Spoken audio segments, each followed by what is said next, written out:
October the 26th, 1919, the Sanglaj neighborhood of Tehran. A boy is born to the wife of a military officer named Reza Khan, a broad-shouldered commander in the Persian Cossack Brigade, who has not yet seized the throne he will hold within 6 years. The household erupts. A son.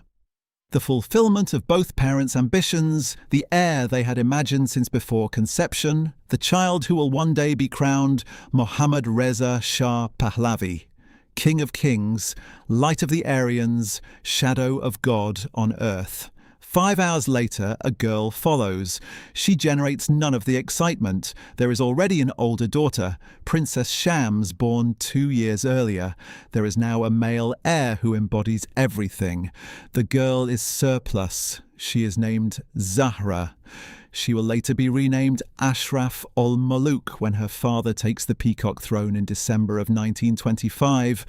But the renaming changes nothing about the position she occupies inside this family. She is the twin who arrived. Second, she is the one who was not the boy. She will spend 96 years making certain that distinction cost the world more than it cost her. In her 1980 memoir, Faces in a Mirror, she put the fact plainly. To say that I was unwanted might be harsh, but not altogether far from the truth. The household had its son. The household had its older daughter. Ashraf was arithmetic, a third child where 2 had been sufficient.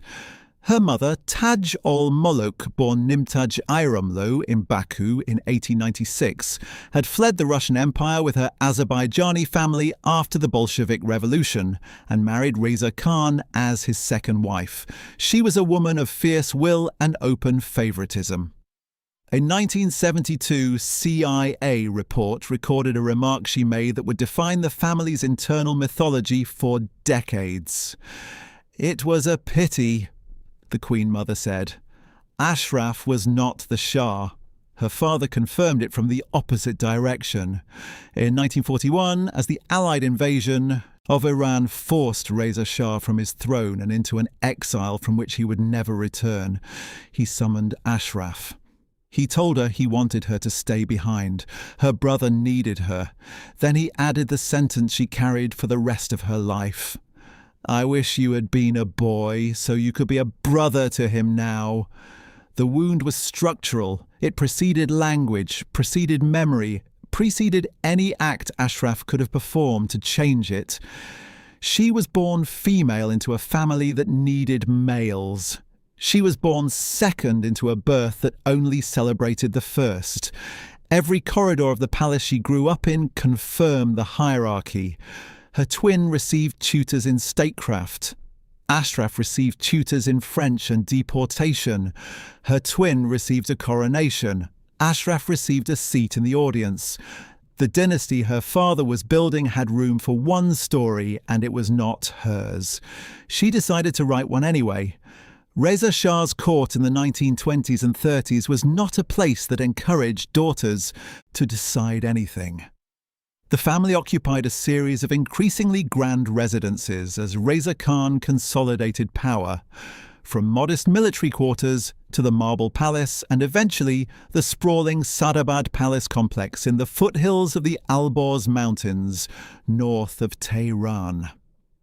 Ashraf grew up inside these walls alongside 10 siblings from her father's 4 marriages, a rotating cast of courtiers, and a father whose temper was legendary across Iran.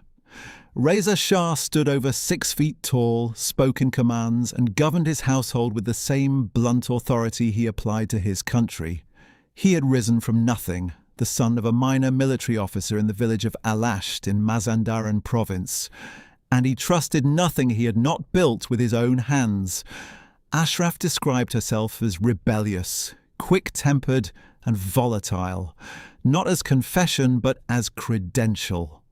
She was proud of being the only one of Reza Shah's 11 children to be slapped by their father. Her siblings flinched from his rages. Ashraf absorbed them and returned for more. She learned to ride horses before she learned court protocol.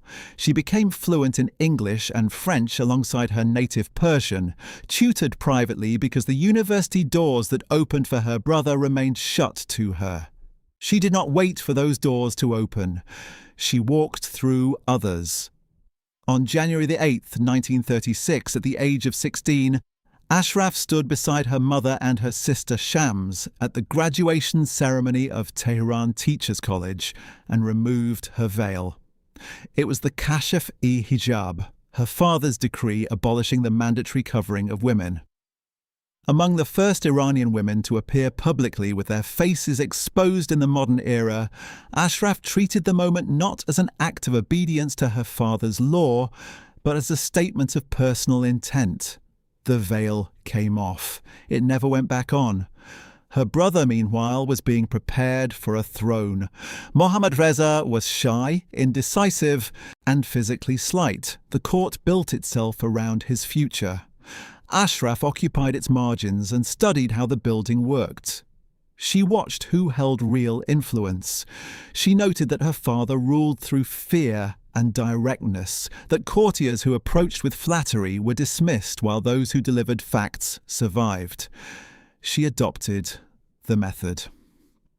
A CIA assessment produced years later would describe the twins with clinical precision.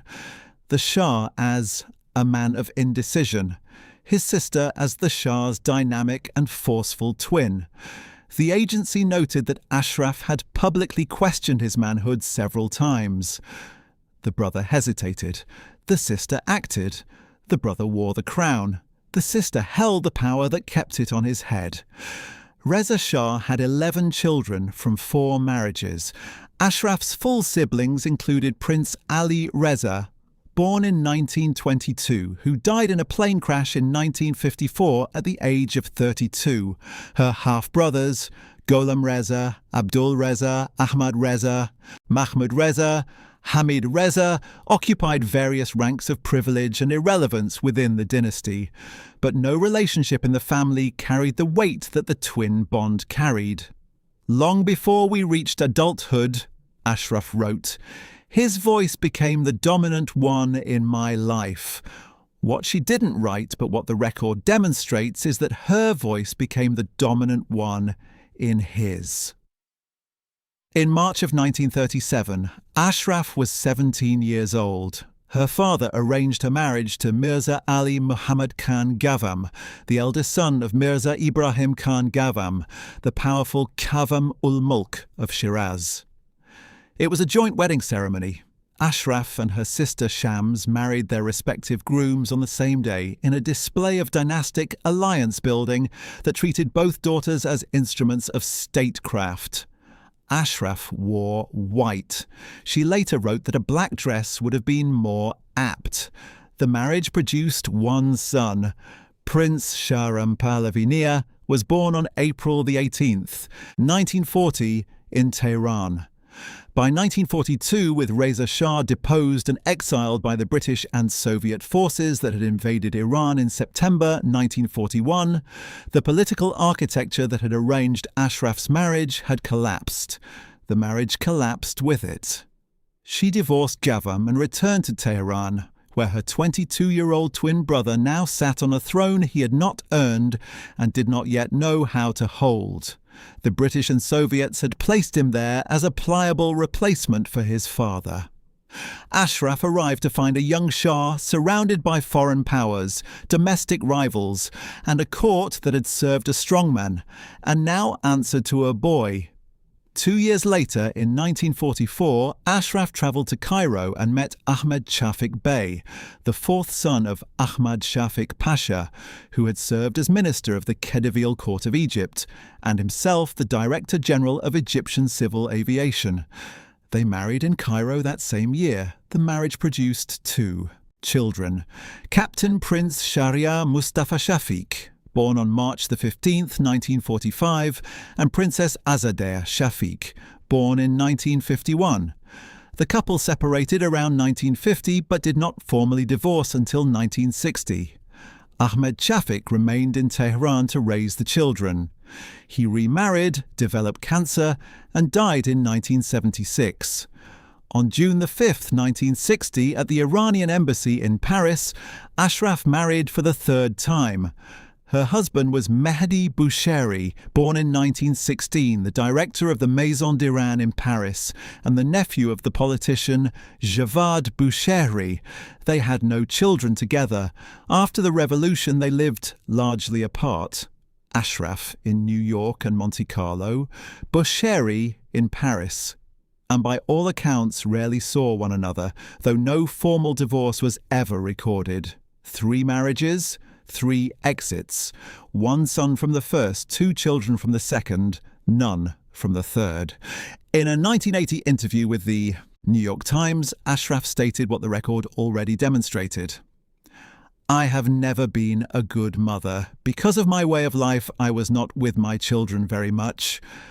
The admission carried no apology. Ashraf did not apologize. She dealt in fact, and the fact was that the life she had chosen, or the life that her birth, her gender, and her family's particular machinery had chosen for her, left no room for the domestic role her culture prescribed. Each marriage moved her further from the palace. Each divorce pulled her back toward it. The dynasty required her. Her children received what was left. In 1946, Ashraf Pahlavi was 27 years old. Her brother had been Shah for 5 years and controlled almost nothing. Soviet forces occupied Iranian Azerbaijan and showed no intention of leaving. The new government in Tehran lacked the military strength to expel them and the diplomatic standing to force the matter at the United Nations. Someone needed to go to Moscow. Ashraf went. She secured a meeting with Joseph Stalin. It was scheduled for 15 minutes. It lasted 3 hours. She arrived nervous and Stalin noticed. "He started the conversation with platitudes and friendly personal remarks to calm me down," she later wrote. He gave her a fur coat as a parting gift. The Soviets withdrew from Iranian Azerbaijan within months.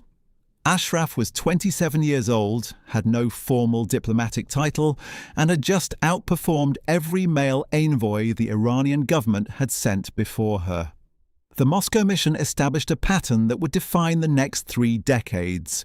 Ashraf built a diplomatic career of extraordinary range and consequence, operating simultaneously as Iran's most visible international representative and as her brother's most effective behind-the-scenes political instrument.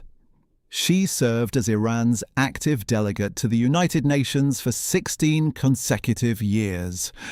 In 1965, she became chairwoman of the UN Commission on the Status of Women. In 1967, she joined the UN Commission on Human Rights. In 1970, she chaired that commission at its 26th session. Her crowning diplomatic achievement came in the spring of 1968.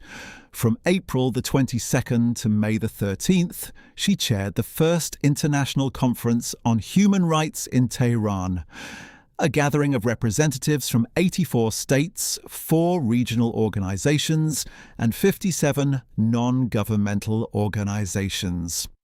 She pressed Western delegations to expand the conference's scope beyond political and civil rights to include economic, social, and cultural rights. She succeeded. The conference produced the Proclamation of Tehran, a document that reshaped international human rights discourse. In 1971, she presented a replica of the Cyrus cylinder to UN Secretary-General U Thant, declaring that the heritage of Cyrus was the heritage of human understanding, tolerance, courage, compassion, and above all, human liberty.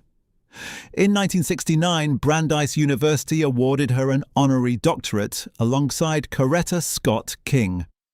Domestically, Ashraf drove Iran's feminist transformation with the same force she applied to everything else. On November the 19th, 1966, 55 Iranian women's associations unified under her leadership to form the Women's Organization of Iran. By 1975, the organization had expanded to 349 branches and 120 centers.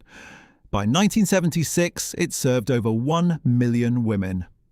She had been instrumental in securing women's suffrage through a national referendum on January the 26th, 1963, as part of the Shah's White Revolution.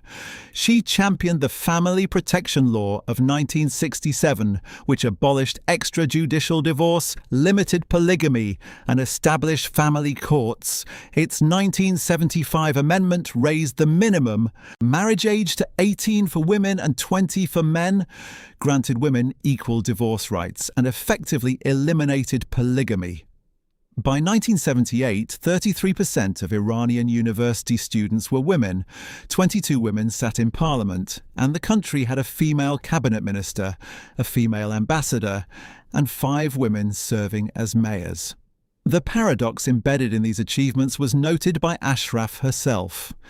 I confess that even though since childhood I had paid a price for being a woman in terms of education and personal freedom, I had not given much thought to specific ways in which women in general were more oppressed than men. The feminist who had expanded rights for millions of Iranian women admitted that her own feminism arrived late and by accident, a product of political opportunity rather than ideological conviction. Writer Kay Boyle attacked her in The Nation in March of 1976 for celebrating International Women's Year while approximately 4,000 women sat in Iranian prisons without military trial. The woman who freed millions of women from the veil served a regime that imprisoned thousands of others for their politics. Ashraf never resolved this contradiction. She simply contained it. But the single act that defined Ashraf Pahlavi's political life, the act that her enemies and her admirers agree on, the act that shaped the Middle East for the rest of the 20th century, occurred in the summer of 1953. By early that year, Prime Minister Mohammad Mossadegh had nationalized the Anglo-Iranian Oil Company, stripped the Shah of executive authority, and reduced the monarchy to a ceremonial function. The Shah, true to form, was paralyzed. He could not decide whether to resist, abdicate, or flee. The British Secret Intelligence Service and the American Central Intelligence Agency decided for him. They needed someone who could unlock the Shah's indecision. They chose his twin sister. Ashraf was living in exile in Paris, expelled from Iran by Mossadegh's government. The operation required her because no one else had the specific combination of access, will, and contempt for her brother's weakness that the situation demanded. Asadollah Rashidian, one of MI6's best Iranian assets, approached her first in the French capital. She was reluctant. She had been exiled once before, in 1951, when Mossadegh's government formally expelled her from the country. She knew what returning meant. The next day, Norman Derbyshire, a senior MI6 operative, arrived with reinforcements. He brought a mink coat and a substantial amount of cash. Years later, Derbyshire recalled the moment in a recovered interview transcript. "We made it clear that we would pay expenses, and when I produced a great wad of notes, her eyes alighted." Ashraf's version differed. She claimed she was offered a blank cheque, refused it, and returned to Iran of her own accord. The truth, as with most things involving Ashraf Pahlavi, occupied the space between the two accounts. On July the 29th, 1953, Ashraf visited the Shah at the Royal Palace in Tehran. She carried a coded message from the British. The authentication protocol involved a specific variation in the BBC's Persian language broadcast. Once the Shah heard it, he would know the message was official. She reportedly berated her wavering brother. She had publicly questioned his manhood before and was not above doing so again inside the palace walls. The Shah hesitated for 2 more weeks. On August the 13th, he signed 2 royal decrees, one dismissing Mossadegh, the other appointing General Fazlollah Zahedi as Prime Minister. The first coup attempt on August the 15th failed. The Shah fled to Baghdad, then to Rome. On August the 19th, the second attempt succeeded. Pro-Shah mobs funded with $100,000 in CIA cash surged through Tehran, between 200 and 300 people were killed. Mosaddegh surrendered. The Shah returned to his throne. Ashraf had saved the Peacock Throne. The Peacock Throne would not save her. The French press gave her the name sometime in the late 1950s or early 1960s, La Panthère Noire, the Black Panther. It stuck because it was accurate. She moved through the casinos of the Riviera and the corridors of the United Nations with the same predatory elegance. She embraced the nickname in her memoir with characteristic defiance. Like the panther, my nature is turbulent, rebellious, self-confident. Often it is only through strenuous effort that I maintain my reserve and my composure in public. But in truth, I sometimes wish I were armed with the panther's claws, so that I might attack the enemies of my country. Others use sharper names: the Dragon Lady, Man in a Skirt, Columbia professor Hamid Dabashi called her Lady Macbeth. The Washington Post noted that the Black Panther label reflected her cutting remarks and untamed lifestyle. Ashraf collected these epithets the way other women collected jewelry. She had plenty of that too. The allegations followed the lifestyle. The most persistent involved drug trafficking. A rumour that she had been stopped at Swiss customs in Geneva carrying a suitcase containing several kilograms of heroin. When the French newspaper Le Monde published the claim, Ashraf sued for libel. She won. The Swiss Federal Council confirmed that no such incident had ever been recorded in police or customs files. The Washington Post retracted its own repetition of the story, stating that it had no substantive evidence and regretted the inclusion. Ashraf addressed the full catalogue in her memoir with the air of a woman reading an indictment aloud for sport. My detractors have accused me of being a smuggler, a spy, a mafia associate, once even a drug dealer. The corruption allegations carried more weight. Yale historian Nikki Keddie documented in Roots of Revolution that Ashraf and her son Shahram allegedly extracted 10% or more of new companies' stock as payment for securing government licenses during Iran's oil boom industrial expansion. A document from Ashraf's own office dated September the 17th, 1978, reported by the New York Times, requested the transfer of $708,000 from her Bank Melli account to the Union Bank of Switzerland in Geneva under the codename SIPA, an acronym for Son Altesse Imperiale Princess Ashraf. The Shah's own Minister of Court, Asadollah Alam, recorded in his published diary that the Shah called his sister a lifelong thorn in my flesh. Her gambling was legendary. She was a fixture at the Palm Beach Casino in Cannes.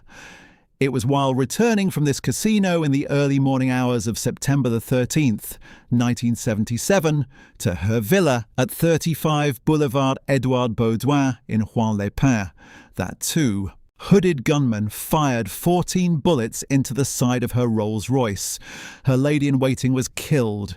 Her chauffeur was wounded. Ashraf escaped without injury. The perpetrators were never identified. She defended her wealth without embarrassment. In the New York Times on January the 11th, 1980, she stated plainly, "If I am wealthy today, it is not through ill-gotten gains. I inherited land from my father which drastically increased in value with the development of Iran and the new prosperity that was there for all." She specified in her memoir that she had inherited $300,000 when Reza Shah died, along with approximately 1 million square meters of land near the Caspian Sea and properties in Gorgan and Kermanshah.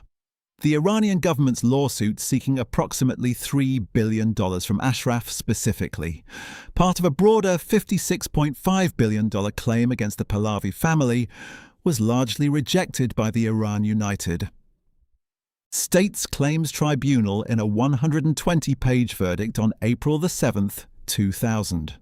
The revolution arrived the way revolutions do, slowly, then all at once.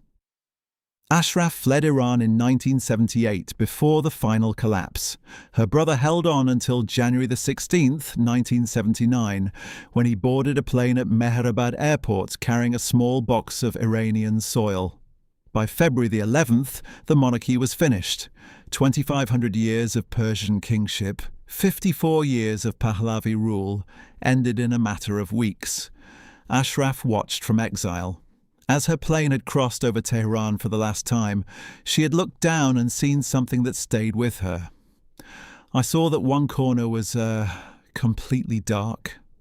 A moment later, I realized this black mass was a mass of Iranian women who had achieved one of the highest levels of emancipation in the Middle East. Here they were in the mournful black chador their grandmother had worn. She paused.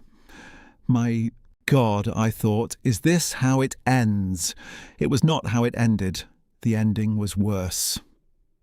On the 7th of December 1979 in Paris on the Rue Pergolese, a 34-year-old man named Shahriar Mustafa Shafik stepped out of his mother's residence. He was the only member of the Pahlavi family who had stayed in Iran after the revolution to fight.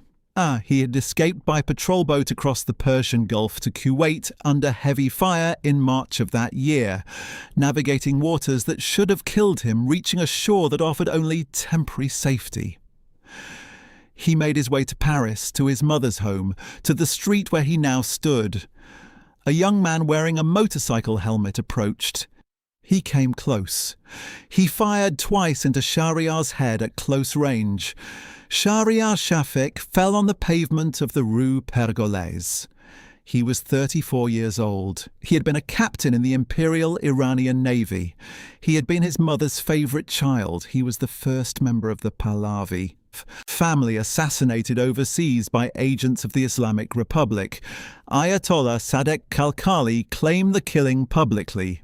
"If we cannot arrest them," he had declared, "we will assassinate them." The gunman was later identified as Sayed Abdullah Borkei, described as one of the passionate young Hezbollahi people of Qom. Ashraf received the news inside the same building her son had just walked out of. She made a decision that contained the full measure of who she was. She refused to bury him. She had his body embalmed and transported to New York City, where she kept it, waiting for the day she could take her son home to Iran. That day never came. If this story is worth remembering, a like helps more people find it.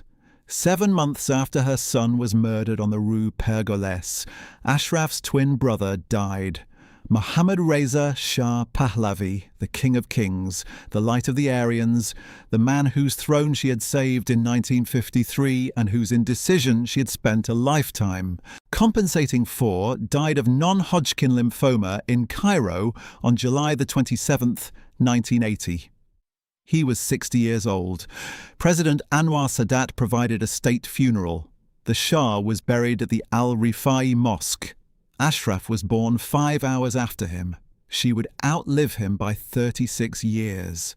The losses continued with a regularity that suggested the universe was running a ledger. Princess Layla Pahlavi, the Shah's youngest daughter and Ashraf's niece, was found dead in a London hotel room on June the 10th, 2001, from a barbiturate overdose. She was 31. Prince Ali Reza Pahlavi, the Shah's younger son and Ashraf's nephew, died of a self-inflicted gunshot wound at his home in Boston on January the 4th, 2011. He was 44. And Ashraf's own daughter, Princess Azadeh Shafik, who had taken over her murdered brother's resistance work, leading the opposition group Iran Azad and publishing a weekly monarchist magazine, died of leukemia in Paris on February the 23rd, 2011. She was 60 years old, 4 deaths in 4 different cities, a son executed in Paris, a brother consumed in Cairo, a niece lost in London, a nephew is gone in Boston, a daughter taken in Paris again, as if the city owed the Pahlavis something it could never finish collecting. Through all of it, Ashraf remained. In a 1983 interview with the Associated Press in Paris, she described how she endured. At night, when I go into my room, that's when all the thoughts come flooding in. I stay up until 5 or 6 in the morning. I read, I watch a cassette. I try not to think. But the memories won't leave you. She attacked President Carter with the directness that had once unnerved Joseph Stalin. Carter didn't kill my brother with his own hand, but he overthrew him. If Nixon were president, my brother would still be on the throne. She settled into exile across 3 residences that mapped the triangle of her diminished world, a home near the Rue Pergolese in Paris, where her son had been killed, a villa in Juan-les-Pins on the Riviera, where she had once survived 14 bullets, and the crown jewel, 29 Beckman Place, a 12,000 square foot, 8-story limestone mansion on Manhattan's East Side, originally built in 1934 by CBS founder William S. Paley. The house had a wine cellar, a banquet hall, and 8 wood-burning fireplaces. It sat just blocks from the United Nations, where she had once chaired commissions and presented ancient Persian artifacts to the Secretary General. She could see the building from her windows. She could not return to it. For decades, she maintained a semblance of the life she had known. She received Iranian exile visitors at Beekman Place. She monitored the political situation in Tehran with the focus of a woman who believed, until the end, that the Pahlavis would return. She kept her son's embalmed body in the United States, a decision that her friends found macabre and that Ashraf found logical. He would go home when she went home. Neither of them ever did. An Associated Press obituary would later describe her image precisely. Immortalized in her royal prime by an Andy Warhol portrait with bright red lips and raven black hair, Princess Ashraf's years out of power more resembled a Shakespearean tragedy. She was notably short and petite. She did not like what she saw in the mirror, wished for fairer skin and more height, and wrote that she imagined there were so few people in this world shorter than she. She compensated with presence. The Scotsman called her a glamorous and divisive figure, Western-oriented, modern, fashionably dressed, fluent in French and English with a taste for the high life. A mink-draped sybarite, they wrote. Among the first Iranian women to appear without the veil in 1936, she remained defiantly Western in appearance until the end. On the subject of her own death, she was characteristically blunt. "I don't need to pray. I have God in my side. I don't care when I die. When you die, you die. What I don't want is to die in my bed. To be killed in an accident or to be shot is my preferred way to die." She didn't get her preferred way. Ashraf Pahlavi died peacefully in her sleep on January the 7th, 2016, at her home in Monte Carlo, Monaco. She was 96 years old. Her advisor, Robert F. Armau, attributed the cause to old age, though she had suffered from Alzheimer's disease in her final years. The woman who had memorized the protocols of international diplomacy, who had stared down Stalin at 27 and berated her brother into saving his own throne at 33, who had kept her murdered son's embalmed body in New York for decades rather than concede that he would never go home. That woman spent her last years unable to remember any of it. Her death was announced by her nephew Crown, Prince Reza Pahlavi, on his Facebook page. She was buried on January the 14th at the Cimetière de Monaco. Empress Farah Pahlavi attended the funeral. Iran's reaction confirmed that Ashraf had lost nothing of her power to divide. Iranian state television described her as famous for being corrupt. The principalist newspaper Vatan-e-Emrouz ran its headline, "An End to Promiscuity." The Tasnim news agency called her a smuggler, lecherous, addicted, and a plunderer of public wealth. Among the diaspora, historian Majid Tafreshi told Radio Fada that Ashraf was a highly influential figure, surrounded by a divisive black or white attitude. Her advisor, Armau, offered the gentler verdict. Her Highness did an awful lot for her country, whatever her human faults. She published 3 books in exile: Faces in a Mirror, Memoirs from Exile, released by Prentice Hall in 1980, 238 pages. Jamais résigné in French in 1981.